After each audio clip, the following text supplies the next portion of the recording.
आज मैं आपको मेहरानगढ़ के बारे में बताने वाला हूँ। इस किले का पुराना नाम मिहिरगढ़ होता था, जिसका मतलब है सूर्य का किला।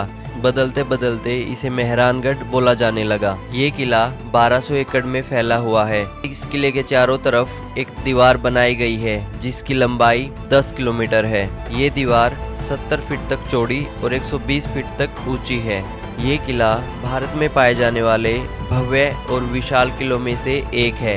इस किले का निर्माण राठौड़ वंश के महाराजा राव जोधा द्वारा 1459 में शुरू करवाया गया था। राजा बनने के 1 साल बाद ही राव जोधा को महसूस हुआ कि उन्हें किसी सुरक्षित जगह पे अपना किला बनाना चाहिए। ये किला बाकुर चिड़िया नामक पहाड़ी पे बना हुआ है। ये किला जमीन से 122 मीटर की ऊंचाई पर बना हुआ है। जब राव जोधा को ये जगह मिली तो इस जगह पे पहले से ही चिड़ियानाथ नामक संत यहाँ पे रहते थे, जो कि यहाँ पे साधना करते थे। महाराजा ने जब संत को यहाँ से जाने के लिए कहा तो उन्होंने साफ मना कर दिया। तो चिड़ियानाथ नामक जो संत यहाँ पे रहते थे, करणी माता के कहने पर वो यहाँ से जाने को तैयार हुए। महाराजा को ये जगह इसलिए पसंद आई थी क्योंकि ये ऊंचाई पर थी और यहाँ पे पानी की सुविधा भी उपलब्ध थी। जब संत यहाँ से जाने लगे, उन्होंने इसे श्राप दिया, यहाँ पे हमेशा पानी की कमी रहेगी।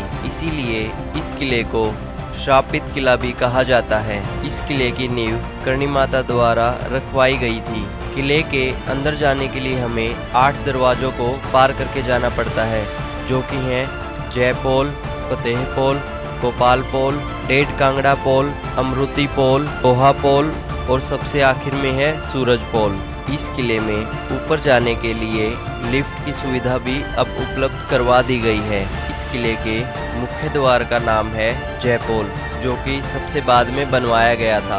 1808 में जब जयपुर के महाराजा जगत सिंह ने जोधपुर पर हमला किया था, तो उनको हराने के बाद जीत की खुशी में जयपोल का निर्माण करवाया गया था। उस हमले के प्रमाण आज भी हमें डेढ़ कांगड़ा पोल के पास दीवार पर और दरवाजे पर देखने को मिलते हैं। इस किले के सभी हिस्सों में हमें राजस्थानी कला और संस्कृति देखने को मिलती है। इस किले में हमें बहुत सारी जालियां और झरोके देखने को मिलते हैं, जो कि जोधपुरी पत्थर से बने हैं और उनके ऊपर हाथ की बहुत ही शानदार नक्काशी की गई है। इस किले में आपको बहुत सारे आलीशान महल देखने को भी मिलते हैं। इस किले के बाहर से आपको बहुत सारे नीले घर दिखाई देंगे। पुराने समय में राजा के जो पुजारी होते थे, उनके घरों का रंग नीला होता था। इस किले का मुख्य प्रवेश द्वार है जयपोल। इसके अंदर प्रवेश करते ही बाएं तरफ हमें टिकट काउंटर देखने को मिल जाता है। यहाँ पे टिकट के लिए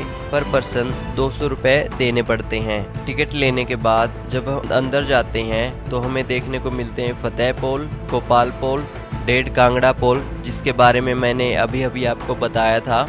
यहाँ पे तोपों के गोलों के निशान हैं। और इसके बाद अमृति पोल के बाद हमें रास्ते में देखने को मिलता है राव जोधा का फलसा।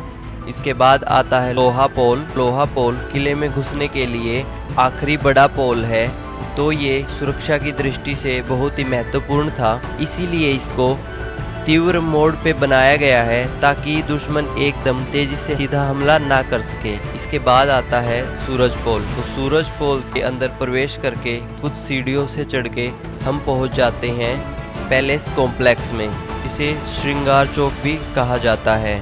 यहाँ पे आपको पत्थर से बनी हुई एक चेयर दिखाई देगी। इस चेयर का इस्तेमाल पुराने समय में महाराजाओं के राज तिलक के लिए किया जाता था। यहाँ पे सबसे आखिरी राज तिलक जो वर्तमान राजा हैं, राजा गद सिंह, उनका किया गया था। तो राजा गद सिंह का राज तिलक 4 वर्ष की उम्र में किया गया था। यहाँ पे जो ऊपर जालियाँ दिखाई दे रही हैं, ये जोधपुरी पत्थर से बनाई गई हैं। इन जालियों के पीछे रानियाँ खड़ी होती थी, ताकि रानियाँ यहाँ पे होने वाले समारोह को देख सकें और बाहर से कोई भी व्यक्ति रानियों को ना देख सके। यहीं पे रखे हुए हैं हाथियों के ऊपर रखे जाने वाले सिंहासन, जिन्हें हम कहते हैं होदा। यहाँ पे अलग अलग तरह के होदे रखे हुए हैं। यहाँ पे ये एक अलग होदा जो आपको दिखाई दे रहा है, ये रानियों के लिए इस्तेमाल किया जाता था। यहीं पे बना हुआ है पालकी खाना। जैसा कि हम सबको पता है, पुराने समय में राजा कहीं भी आने जाने के लिए पालकियों का इस्तेमाल किया करते थे। यहाँ पे जो बंद पालकियाँ हैं वो रानियों के लिए होती थी और जो खुली पालकियाँ हैं वो राजा इस्तेमाल किया करते थे। जब हम पालकी खाने से बाहर आते हैं, यहीं पे एक हुक्का भी रखा हुआ है। इसके बाद आता है दौलत खाना, जहाँ पे राजा अपना खजाना रखा करते थे और यहीं पे रखी हुई है इस किले में पाए जाने वाली एक खास पालकी जिसका नाम है महाडोल। ये पालकी सोने से बनी हुई है। इस पालकी का इस्तेमाल कुछ खास अवसरों पे किया जाता था। इसके अलावा दौलत खाने में हमें चांदी के हुक्के, राजाओं द्वारा इस्तेमाल किए जाने वाली अलग अलग तलवार, वाइन फ्लास्क, राजा की पोशाक, 4 चाबियों वाला ताला, रायका बाग ट्रेन स्टेशन मॉडल जो कि हाथी दांत का बना हुआ है और 4 चाबियों वाले ताले के पास ही रखा हुआ एक बड़ा ताला जो कि जो बड़े दरवाजे होते थे उनके लिए इस्तेमाल किया जाता था। अलग अलग तरह के सिक्के, अलग अलग तरह की बंदूकें और भी बहुत सारी चीज़ें देखने को मिलती हैं।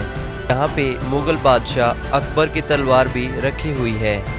इसके बाद हमें इन घुमावदार सीढ़ियों से होते हुए ऊपर की तरफ जाना पड़ता है। यहाँ पे हमें राजाओं की पोशाकें देखने को मिलती हैं और महल में इस्तेमाल किए जाने वाले कालीन और पर्दे भी हमें देखने को मिलते हैं।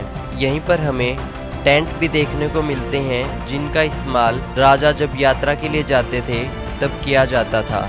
इसके बाद हमें देखने को मिलता है शीश महल। ऐसा ही शीश महल हमें उदयपुर सिटी पैलेस में भी देखने को मिलता है। इसका निर्माण महाराजा अजीत सिंह ने 17वीं शताब्दी में करवाया था। इस शीश महल में पुराने समय में अगर एक दिया भी जलाया जाता था, ये पूरा रोशनी से भर उठता था। इसके बाद हमें यहाँ पे देखने को मिलता है बहुत ही खूबसूरत फूल महल। इसका निर्माण महाराजा अभय सिंह ने 18वीं शताब्दी में करवाया था। यहाँ पे भी काफ़ी मात्रा में सोने का प्रयोग किया गया है। इसके बाद इन्हीं घुमावदार सीढ़ियों से होते हुए हम पहुँच जाते हैं इस किले के सबसे ऊपरी भाग पे। यहाँ से भी हमें जोधपुर शहर का बहुत ही शानदार व्यू देखने को मिलता है। यहाँ पे स्थित है शस्त्र खाना। इसे देखकर आप लोग भी युद्ध की भयानकता और पराक्रम को महसूस करेंगे। यहाँ पे तरह तरह के चाकू, छुपा कर ले जाने वाले हथियार जैसे कटार, तीर कमान, तरह तरह की तलवारें, बंदूकें, खंजर, ढाल, हेलमेट, कवच और भी अस्त्र और शस्त्र रखे हुए थे जिनका इस्तेमाल युद्ध में किया जाता था। यहीं पर स्थित है इस किले का एक और आलीशान भाग जिसका नाम है तख्त विलास, जिसका निर्माण महाराजा तख्त सिंह ने अपने रहने के लिए करवाया था। महाराजा तख्त सिंह यहाँ के आखिरी राजा थे जिन्होंने इस किले को अपना निवास स्थान बनाया था। महाराजा तख्त सिंह ने यहाँ पे 1843 से लेके 1873 तक राज किया। इसमें हमें हिंदू नक्काशी के साथ साथ ब्रिटिश काल की कला भी दिखाई देगी।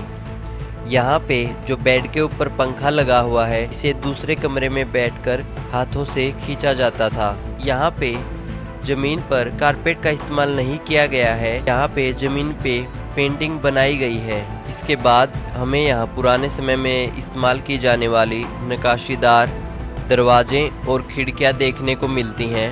यहीं पर एक बालकनी है जहाँ से आपको फिर से जोधपुर का बहुत ही शानदार व्यू देखने को मिलता है। उसके बाद जो जगह आपको दिखाई दे रही है ये होता था अकाउंट सेक्शन। इसके बाद आता है झांकी महल। झांकी महल में खड़ी होकर रानियां बाएं तरफ दौलत खाना चौक पर होने वाले कार्यक्रम और दाएं तरफ श्रृंगार चौक पर होने वाले कार्यक्रमों को देखा करती थी। जालियों को हमने पहले बाहर से भी देखा था। झांकी महल में हमें राठौड़ वंश के राजाओं के पालने देखने को मिलते हैं। यहाँ पे सभी पालने हाथ से चलने वाले हैं, परंतु आपको जो ये पालना दिखाई दे रहा है ये पालना बिजली से चलने वाला है। ये पालना जोधपुर के वर्तमान राजा गद सिंह का है। इसके बाद हमें देखने को मिलता है मोती महल। ये इस किले का सबसे बड़ा भवन है। इसे हम दीवाने खास भी कह सकते हैं। यहाँ पे राजा अपने मंत्रियों के साथ मीटिंग किया करते थे। मोती महल की छत पर भी सोने का काम किया गया है। इसके बाद आता है जनानी डोडी, जिसे हम जनाना भवन भी कह सकते हैं। ये हिस्सा इस किले का सबसे पुराना भाग है, जिसका निर्माण 1459 में महाराजा राव जोधा ने करवाया था। यहाँ पे सभी रानियाँ रहा करती थी। इसके बाद आपको किले में स्थित बहुत सारी शॉप्स दिखाई देंगी। यहाँ पे आप अलग अलग तरह के कपड़े, फुटवेयर और हैंडीक्राफ्ट चीज़ें खरीद सकते हैं। इसके बाद हमें यहाँ पे भगवान श्री कृष्ण का एक प्राचीन मंदिर भी देखने को मिलता है। इसके बाद हम वापस बाहर की तरफ आ जाते हैं। इस किले में हम जब आगे की ओर बढ़ते हैं तो हमें बहुत बड़ी बड़ी लोहे से बनी कढ़ाई देखने को मिलती हैं। सबसे ऊपर किले की सुरक्षा के लिए बहुत सारी तोपें रखी हुई हैं। यहाँ से भी हम जोधपुर शहर को देख सकते हैं। जो दूर आपको जगह दिखाई दे रही है वो है चामुंडा देवी का मंदिर। इस मंदिर में जो प्रतिमा रखी हुई है, इस प्रतिमा को राठौड़ वंश के शासकों द्वारा अपनी पूर्व राजधानी मंडोर से लाया गया था। तो हम यहाँ पे पैदल रास्ते से आए थे, हमने लिफ्ट का इस्तेमाल नहीं किया था। उसी रास्ते से वापस होते हुए अब हम जा रहे हैं किले से बाहर। मैं आशा करता हूँ कि आपको ये वीडियो अच्छी लगी होगी।